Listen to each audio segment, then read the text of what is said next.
Assalamualaikum warahmatullahi wabarakatuh. Perkenalkan, nama saya Novianti, NIM 10120007, kelas 3B HKI. Di sini saya ingin memaparkan UTS saya, mata kuliah Metodologi Penelitian Hukum dengan dosen pengampu Ibu Ulfa Husna SPD MPD.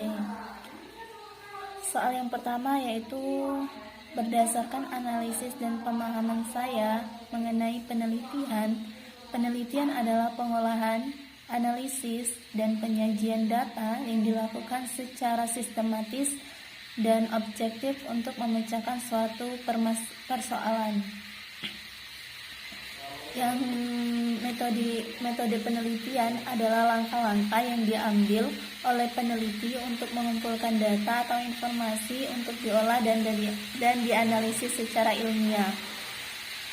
Soal yang kedua, sebutkan dan jelaskan mengenai pendekatan dan jenis-jenis penelitian. Nah, pendekatan penelitian itu ada dua, yaitu pendekatan kuantitatif dan pendekatan kualitatif. Pendekatan kuantitatif yaitu yang menggunakan angka-angka dalam penyajian datanya. Pendekatan kualitatif yaitu yang menggunakan kalimat secara skema gambar dalam penyajiannya. Nah, jenis-jenis penelitian. Jenis-jenis penelitian yang pertama yaitu menurut tujuannya ada dua, yaitu penelitian murni. Suatu penelitian yang dilakukan hanya untuk meningkatkan kemampuan ilmiah saja, tapi tidak menutup kemungkinan jika hasil dari penelitian murni ini dijadikan untuk keperluan praktis dalam jangka panjang. Nah, sedangkan penelitian terapan yaitu penelitian yang dilakukan untuk meningkatkan ilmiah dan memiliki tujuan yang praktis.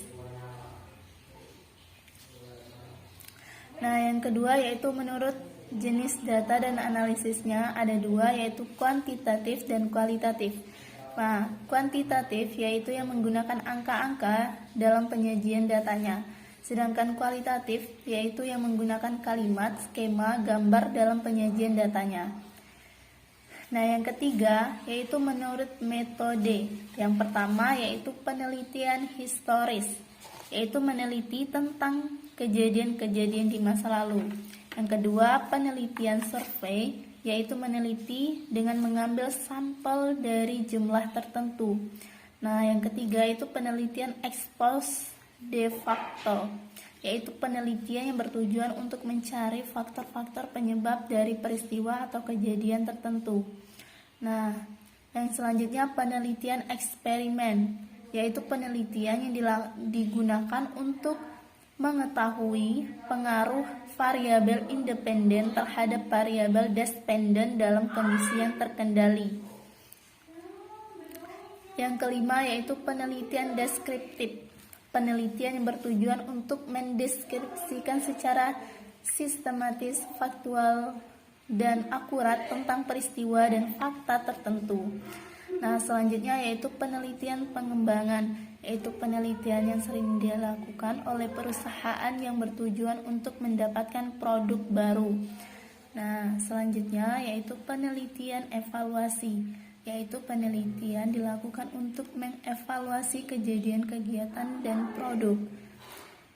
Yang kedelapan yaitu penelitian naturalistik, yaitu penelitian yang bertujuan untuk meneliti objek yang bersifat alamiah. Selanjutnya penelitian tindakan yang bertujuan untuk mencari jalan keluar yang paling baik dalam suatu masalah. Nah, selanjutnya penelitian kebijakan yang hasilnya bisa direkomendasikan kepada pembuat keputusan untuk bertindak dalam menyelesaikan masalah. Selanjutnya yaitu penelitian lapangan yang dilakukan dengan cara turun ke lapangan untuk mencari data-data yang dibutuhkannya. Nah, selanjutnya itu ada penelitian menurut eksplanasinya. Yang pertama yaitu penelitian deskriptif, yaitu jenis penelitian yang dilakukan untuk menentukan jenis variabel mandiri. Yang kedua, penelitian komparatif, yaitu penelitian yang bertujuan untuk membandingkan objek tertentu. Yang ketiga yaitu penelitian asosiatif, yaitu penelitian yang dilakukan dengan tujuan untuk mengetahui hubungan dua variabel atau lebih. Nah, soal ketiga, tujuan melakukan sebuah penelitian. Jadi tujuan melakukan sebuah penelitian adalah untuk menemukan pengetahuan baru yang belum pernah ada sebelumnya, untuk membuktikan atau menguji kembali kebenaran suatu ilmu pengetahuan yang pernah ada sebelumnya, untuk menggali lebih dalam atau mengembangkan suatu penelitian atau pengetahuan yang telah ada. Nah, tahap-tahap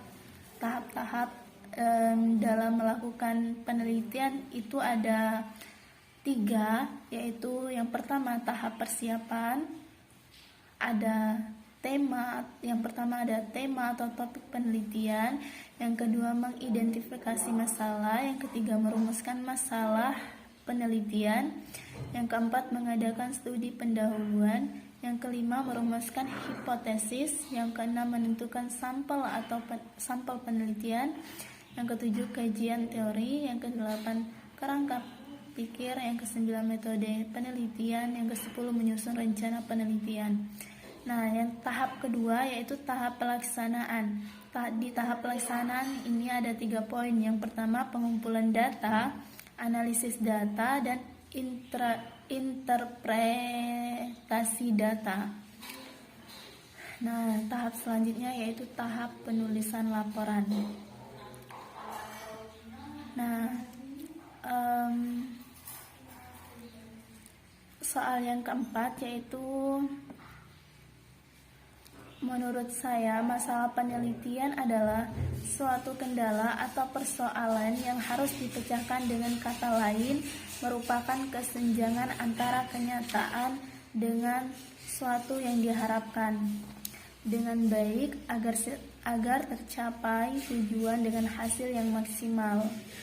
Nah, sumber masalah penelitian itu tuh ada beberapa poin. Yang pertama yaitu pengalaman pribadi, yang kedua hasil proses berpikir atau intuisi, yang ketiga lanjutan atau perluasan penelitian, yang keempat sumber kepustakaan, baik itu buku teks, jurnal, atau laporan penelitian.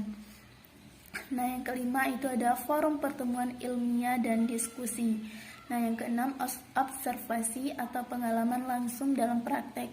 Selanjutnya perubahan paradigma dalam pendidikan atau masalah fenomena pendidikan dalam kelas. Nah, soal nomor 5 yaitu jelaskan dan uraikan apa yang dimaksud dengan latar belakang masalah. Jadi, latar belakang masalah itu adalah merupakan sebagai pengantar munculnya masalah penelitian atau uraian informasi sehubungan dengan timbulnya masalah penelitian yang didedukasi dari suatu pemikiran atau berdasarkan hasil studi penjagaan. Nah, yang kedua yaitu ada rumusan masalah. Perumusan masalah merupakan kelanjutan dari latar belakang masalah, yaitu menentukan dan atau memilih masalah yang hendak dipecahkan melalui penelitiannya. Nah, yang ketiga yaitu ada tujuan penelitian dan kegunaan penelitian. Nah, tujuan penelitian itu merupakan tujuan dari dilakukannya penelitian itu, dan juga tujuan penelitian itu harus sesuai dengan rumusan masalah. Nah, kegunaan penelitian itu ada 2, yaitu yang pertama kegunaan teoritis. Nah, hasil penelitian ini diharapkan dapat memberikan sumbangan bagi pengembangan teori-teori atau konsep-konsep yang dilaksanakan oleh penegak hukum dalam menanggulangi kejahatan. Yang kedua, kegunaan praktis, yaitu dapat dirumuskan dengan kalimat seperti hasil penelitian ini nantinya diharapkan dapat berguna bagi banyak pihak, terutama bagi aparat penegak hukum, alim ulama, dan masyarakat pada umumnya. Nah, selanjutnya itu ada kerangka teori. Kerangka teori yaitu suatu kumpulan teori dan model dari literatur yang menjelaskan hubungan dalam masalah tertentu. Jadi, kerangka teori disusun berlandaskan teori, dan teori disusun melalui telaah pustaka atau literatur. Nah, kerangka teori itu terbagi menjadi dua, yaitu kerangka teoritis dan kerangka konseptual. Nah, kerangka teoritis yaitu merupakan serangkaian pernyataan sistematis yang bersifat abstrak tentang subjek tertentu. Nah, sedangkan kerangka konseptual yaitu kerangka penggambaran antara konsep-konsep khusus yang merupakan kumpulan dalam arti yang berkaitan dengan istilah yang akan diteliti atau diuraikan dalam karya ilmiah. Nah, selanjutnya itu ada tinjauan pustaka. Nah, tinjauan pustaka atau literatur review adalah sebuah penelusuran penelitian terdahulu yang memiliki kaitan langsung atau tidak langsung dengan permasalahan penelitian yang diangkat. Unsur-unsur dalam tinjauan pustaka itu ada 9. Yang pertama adalah nama peneliti dan judul penelitian. Yang kedua, tempat dan tahun penelitian. Yang ketiga, tujuan penelitian. Yang keempat, teknik sampling. Yang kelima, subjek penelitian.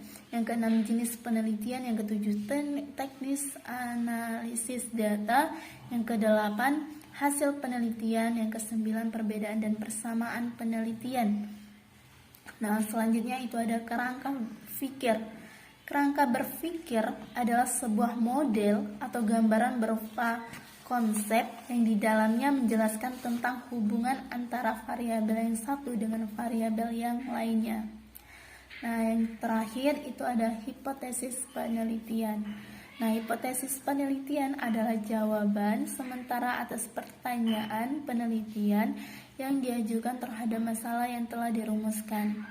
Nah, hipotesis itu terbagi menjadi dua, yaitu hipotesis penguji dan hipotesis kerja.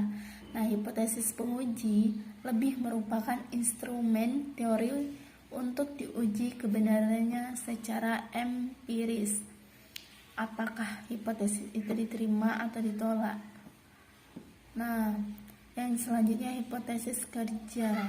Hipotesis kerja merupakan rumusan atau tanggapan mengenai arah penelitian dan bukan mengenai hasil penelitian. Sekian, baiklah itu